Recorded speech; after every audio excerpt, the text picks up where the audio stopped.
ఓం అజ్ఞానతిమిరమిస్య జ్ఞానాంజనశలాకయ చక్షురున్మిలితం येन తస్మై శ్రీగురవే నమః.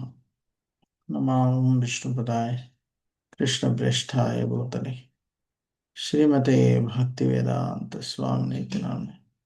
నమస్తే సరస్వతే దేవే గౌరవాణి ప్రచారిణే నిర్విశేష శూన్యవాది పాశ్చాత్య దేశతారిణి. जय श्री कृष्ण चैतन्य प्रभु नित्यानंद श्री अद्वैत गदाधर श्रीवासदि गौर भक्त वृंदा. हरे कृष्णा कृष्णा कृष्णा हरे हरे, हरे राम राम राम हरे हरे. हरे कृष्ण. సో మనము ఇదివరకు భగవద్గీత 10 శ్లోకాలు చదివి దాని మీద చర్చ చేశాం మొదటి అధ్యాయంలో. సో ఇప్పుడు 11వ శ్లోకం నుంచి చర్చించుకుందాం. ఓకే, నాతో పాటు మీరు చెప్పండి. అయనేషు చ సర్వేషు యదా భాగం అవస్థిత సర్వేషు యదా భాగమవస్థిత భీష్మమేవాభిరక్షాస్తు రక్షంతు భీష్మమేవాభిరక్షాస్తు భవంతా సర్వ ఏవ హి. భవంతః సర్వ ఏవ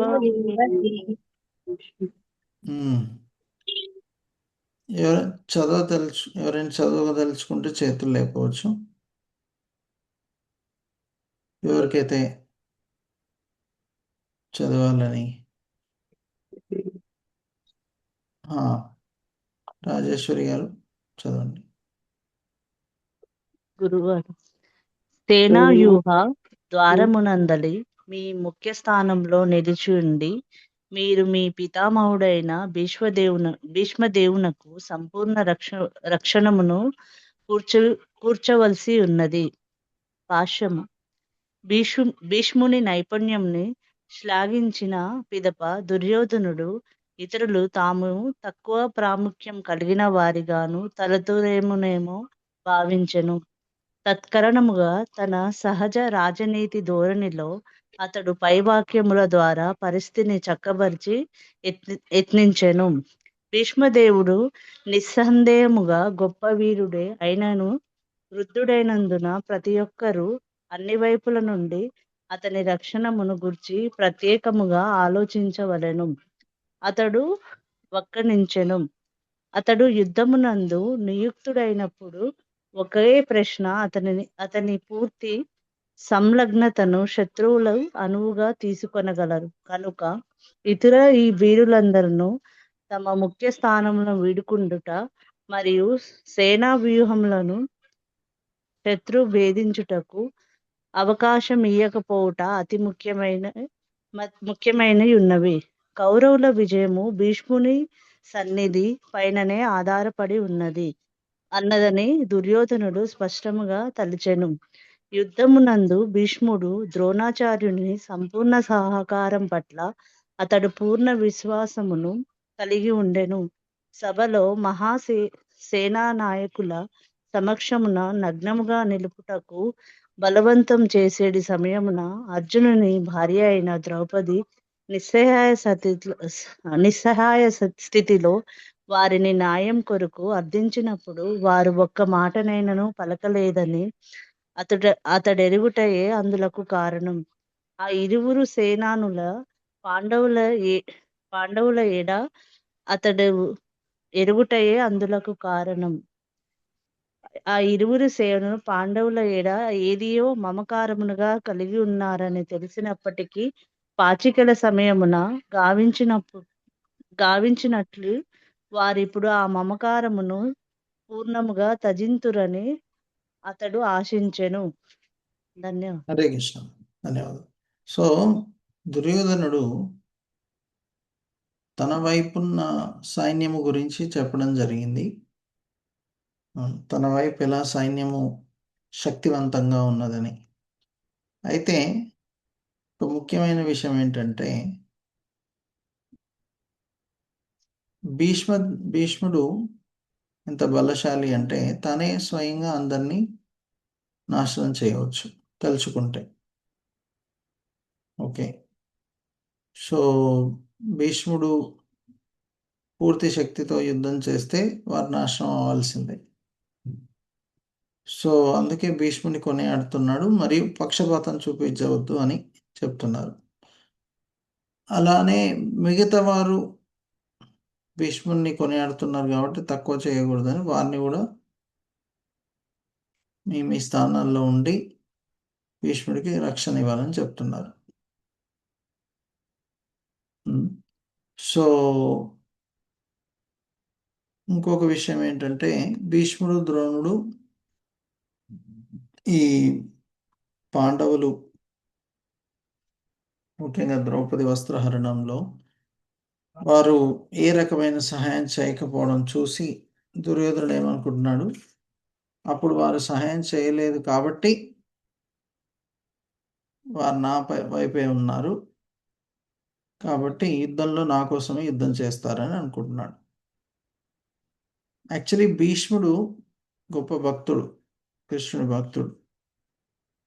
మరి ఆ సమయంలో ఎందుకు అతను సహాయం చేయలేదు? ద్రౌపది కూడా భక్తురాలే. ఎందుకు అంటే భీష్ముడు భగవంతుడి అనుసారంగా ఆ విధంగా చేయవలసి వచ్చింది. ఎందుకు అంటే ఎందుకు అలా చేశాడు అంటే, మీరు భీష్ముడు లాంటి గొప్ప బలశాలి, ఇచ్ఛామృత్యు కలిగిన వ్యక్తులైనా కూడా ఒకవేళ అధర్మం వైపు మీరు ఉంటే మీరు చనిపోవాల్సిందే. అధర్మాన్ని మీరు పాటిస్తే, అధర్మాన్ని పాటించిన వారికి సహాయం చేస్తే మీరు కూడా అధర్ములే. సో ఈ నిజాన్ని అందరికీ తెలపడానికి భగవంతుడికి ఈ విధంగా సేవ చేయడానికి ఆ విధంగా ప్రవర్తించారు. కానీ నిజంగా భీష్ముడు అలాంటి వ్యక్తి కాడు. అదే సో భగవంతుడికి సేవగా ఆ విధంగా చేశాడు. సో అందుకే భీష్ముడు ద్రోణులు లాంటి మహాబలశాలి మహారథులు ఉన్నా కూడా పాండవులే గెలిచారు ఆఖరికి. ఓకే, అది మనం గుర్తుపెట్టుకోవాలి. Okay, next. తస్య సంజనయన్ హర్షం. చెప్పండి. తస్య సంజనయన్ కురు వృద్ధా పితామహ సింహనాదం వినద్యోశ్చై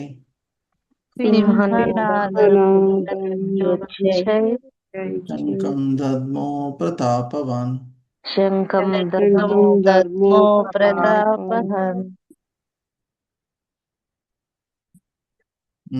చదవదలుచున్న వారు చేతులు లేపవచ్చు. ఎవరైతే చదవాలనుకుంటున్నారో హ్యాండ్ రైజ్ చేయండి, పని చూస్ చేస్తాను. మీరు ఇప్పుడు చదివారా? చదవని వారికి ఛాన్స్ ఇద్దాం. ఇంకెవరైనా చదవదలుచుకుంటే చేతులు లేపవచ్చు. దీక్ష, ఇంకెవరైనా చదువుతారా? డైరెక్ట్గా అన్మ్యూట్ కూడా చేయొచ్చు, నా ప్రాబ్లం. సరే, ఒకవేళ మీకు ఆ ఆప్షన్ తెలియకపోతే అన్మ్యూట్ చేసి చెప్పవచ్చు. ఓకే, సాహితీ రాజు గారు. యా, హరే కృష్ణ గురు. హరే కృష్ణ.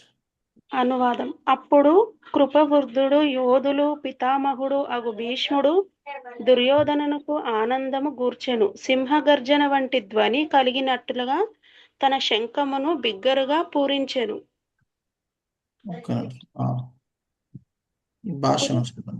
భాష్యము. కురువృద్ధుడు తన మనువడైన దుర్యోధనుని హృదయ మండలి భావనను అవగతము చేసుకోగలిగెను. అంతటా దుర్యోధనుని ఎడ గల సహజ కరుణతో అతడు సింహముగా తన స్థితిని తగినట్లుగా అతి బిగ్గరగా శంఖమును పూరించి అతన్ని సంతోషింపజేసెను, యత్నించెను. దేవాది దేవుడైన శ్రీకృష్ణుడు ప్రతిపక్షముగా ఉన్ననందున అతని యుద్ధమునందు విజయావకాశమే లేదని శంఖము యొక్క సంకేతము ద్వారా భీష్ముడు విష్ణునడుగు దుర్యోధనునికి మనిషికి పరోక్షముగా తెలియజేసెను. అయినప్పటికీ యుద్ధమును నిర్వహించుటకు అతని ధర్మమైనది. ఆ విషయమున ఎట్టి కష్టములు అయినా అతడు వెనుదీయరాదు. నెక్స్ట్ సో ఇక్కడ భీష్ముడు దుర్యోధనుడు అలా అడిగాడు కాబట్టి అతన్ని సంతృప్తి పరచడానికి తన శంఖాన్ని పూరించారు, ఊదారు. దాని అర్థం యుద్ధం చేయడానికి సిద్ధంగా ఉన్నాము. Okay, so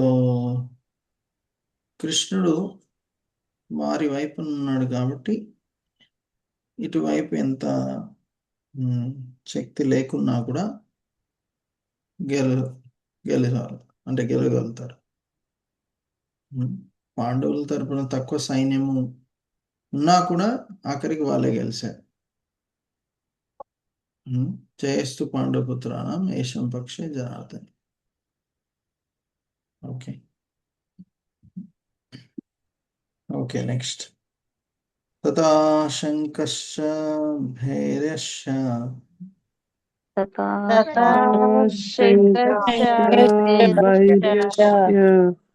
పనవానక గోముఖ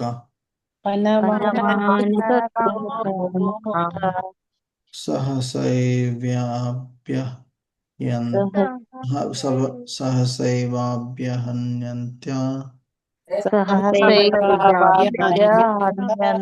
సశబ్దస్తుములోభవత్.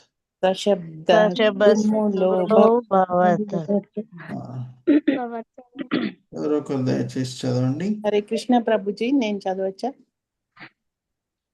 చదవండి. అనువాదము. అటు పిమ్మట శంఖములు వివిధములైన వాద్యములు, బేరులు, శృంగము లన్నీయు ఒక్కసారిగా మ్రోగింపబడెను. ఆ సంఘటిత ధ్వని మిక్కిలి భీకరంగా నుండెను. సో ఎప్పుడైతే భీష్ముడు శంఖాన్ని ఊదానో అప్పుడు వేరే యోధులు కూడా తమ తమ శంఖాలు, వాద్యములు అన్ని మోగించడం జరిగింది. ధ్వని అంతా కూడా ఎంతో భీకరంగా ఉంది. Okay, next. తతశ్వేతర్హైర్యుక్తే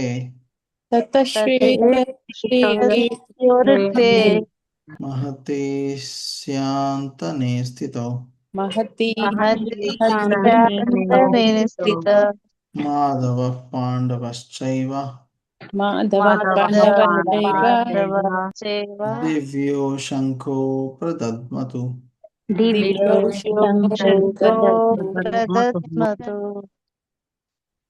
ఓకే, చదవదలుచుకున్నారు ఒకసారి.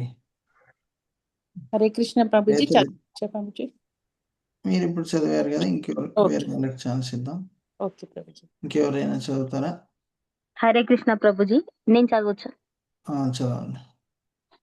ఎదుటి పక్షమున తెల్లని గుర్రములతో పూంచబడిన మహారథమునందు స్థితులైనట్టి శ్రీకృష్ణ భగవానుడు అర్జునుడును కూడా తమ దివ్యములైన శంఖములను పూరించిరి. భాష్యము. భీష్మదేవుడు పూరించిన శంఖమునకు భిన్నముగా శ్రీకృష్ణార్జునులు హస్తములందలి శంఖములు దివ్యములని వర్ణింపబడినవి. శ్రీకృష్ణుడు పాండవుల పక్షమున నిలిచియుండుటచే ప్రతిపక్షము వారికి విజయ అవకాశమే లేదని ఆ దివ్య శంఖముల ధ్వని సూచించినది.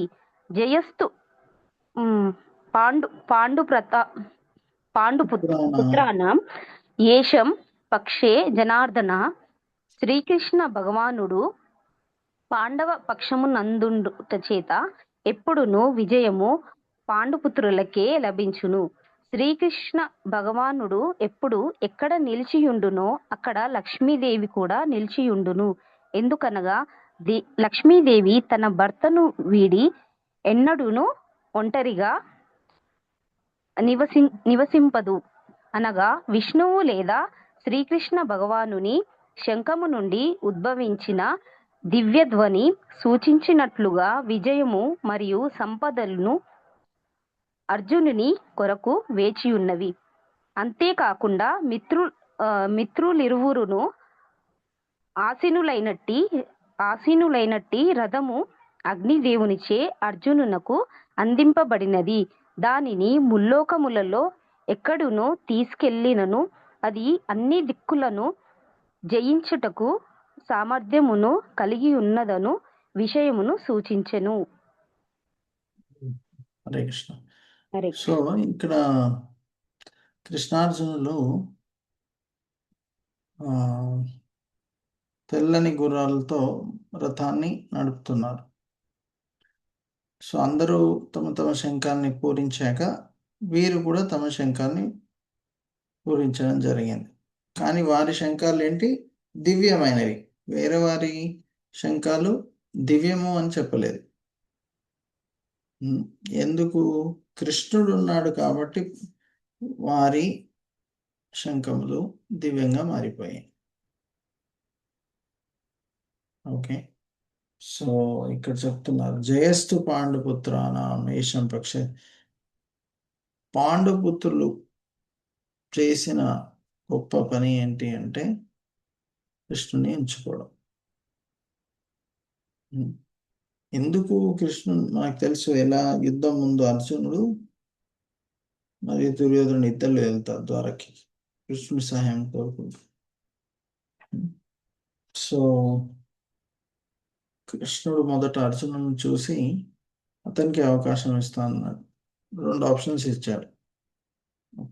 ఒకటేంటి, నేనే యుద్ధం చేయను, సో నన్నైనా ఎంచుకోవచ్చు, లేకపోతే ఒక నారాయణీ సేన దీన్నైనా ఎంచుకోవచ్చు. ఓకే, సో అర్జునుడికి అవకాశం ఇస్తాడు మొదట. వెంబటే అర్జునుడు కృష్ణ నాకు నువ్వే కావాలంటాడు. ఓకే కృష్ణ. సో అప్పుడు దుర్యోధనుడు మనసులో అనుకుంటాడు, ఈ అర్జునుడికి బుద్ధి లేదు, యుద్ధం చేయని కృష్ణుడు ఉంటే ఏం లాభం అలా. సో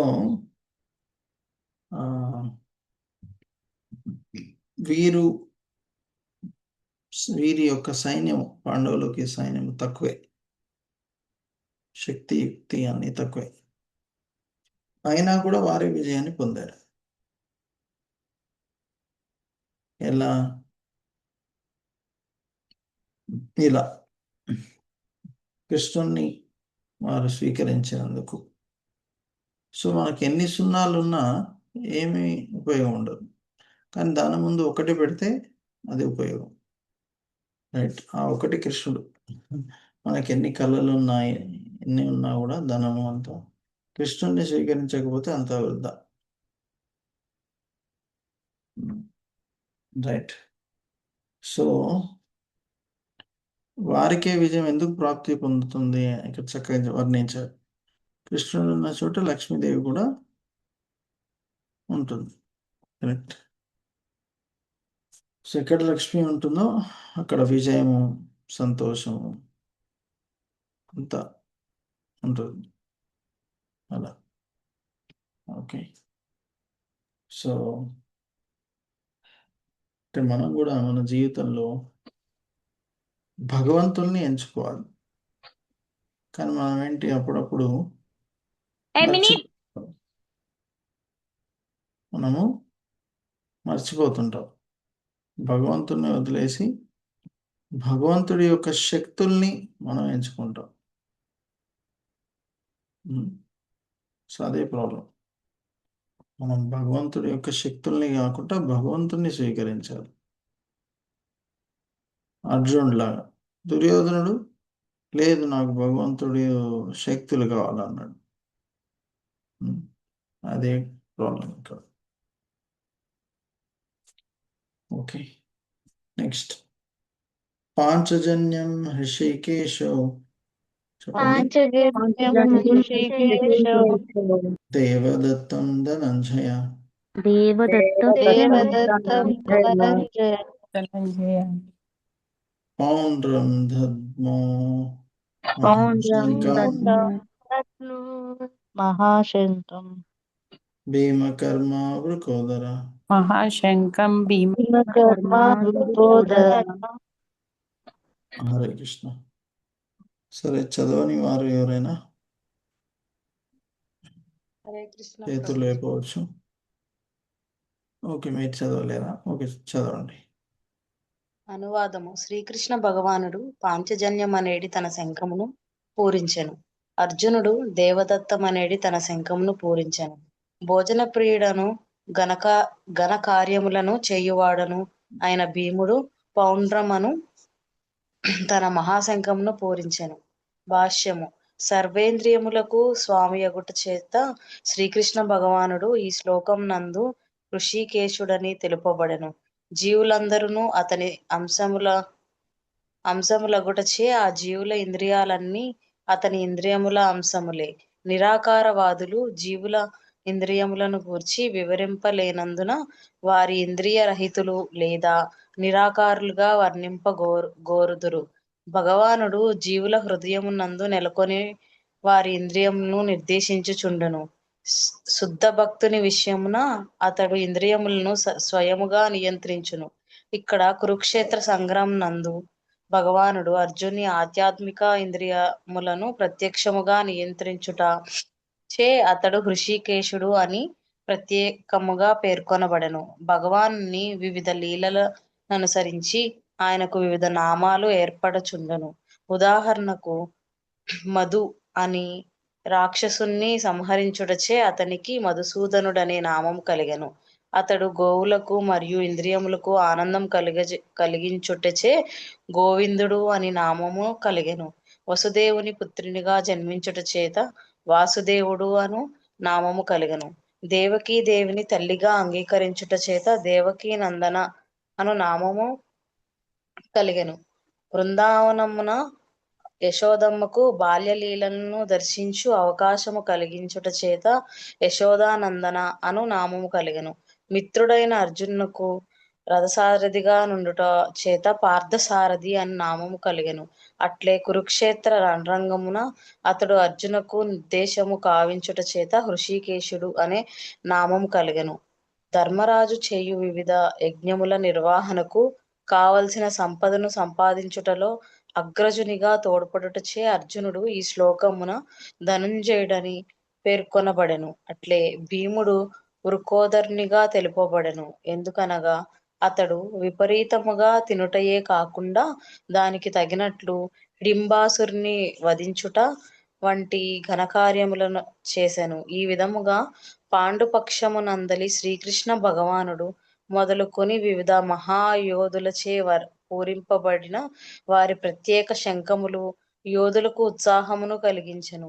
ప్రతి పక్షమున అట్టి ఘనతలు గాని దివ్య నిర్దేశకుడైన శ్రీకృష్ణ భగవానుని సన్నిధి గాని భాగ్యదేవత అయిన లక్ష్మీదేవి సన్నిధి గాని లేకుండెను. కనుకనే వారు యుద్ధమున పరాజయము పొందుదురనుట ముందే నిశ్చయించబడెను. ఆ సందేశమే శంఖధ్వనుల ద్వారా ప్రకటించబడినది.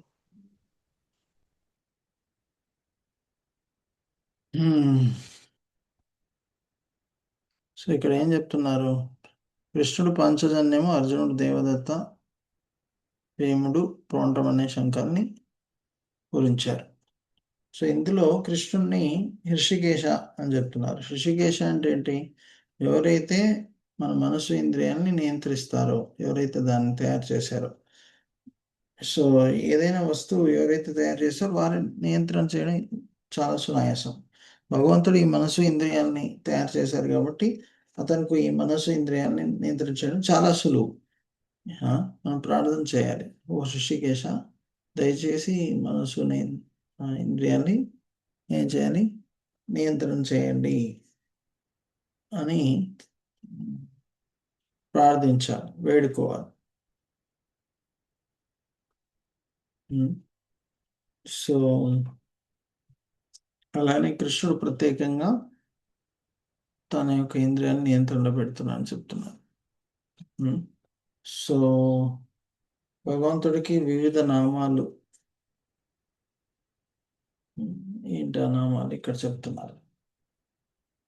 ఓకే, వాసుదేవుడు పుత్రుడు కాబట్టి వాసుదేవుడు అలా. సో వివిధ నామాలు ఉంటాయి, కానీ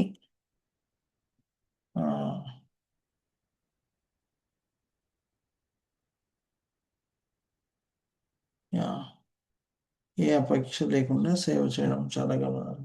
ఓకే, సో కృష్ణుడు తలుచుకుంటే ఒక్క నిమిషంలో అందరం చంపేయచ్చు. ఎందుకు చేయలేదు?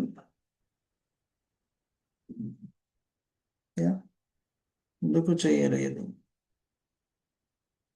ఎందుకు చేయలేదు అంటే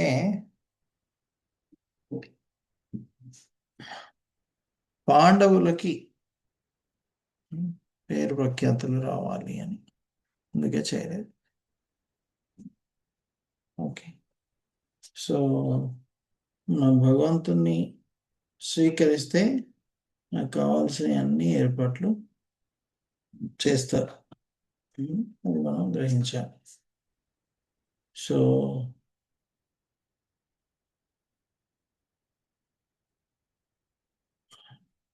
సో మనం కూడా మన మనస్సు ఇంద్రియాల నియంత్రణలో లేనప్పుడు హరే కృష్ణ మంత్రం జపం చేయొచ్చు, లేకపోతే భగవంతుడికి ప్రార్థన చేయొచ్చు, దయచేసి నా మనసు ఇంద్రియాన్ని నియంత్రణలో పెట్టండి అని.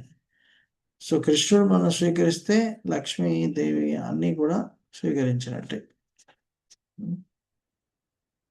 అలా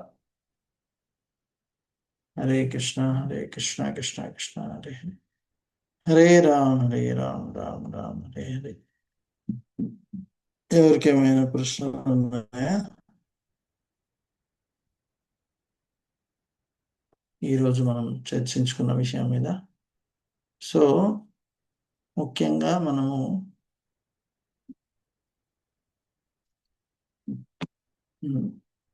భగవంతుని యొక్క శరణు తీసుకుంటే ఎలా మనం కష్టాల నుంచి బయటపడవచ్చు.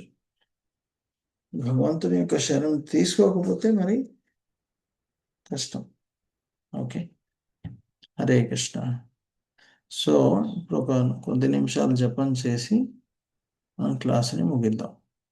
ఓకే, జై శ్రీకృష్ణ చైతన్య ప్రభు నిత్యానంద శ్రీ అద్వైత గదాధర శ్రీవాసరి గౌర హరే కృష్ణ కృష్ణ కృష్ణ హరే హరే, హరే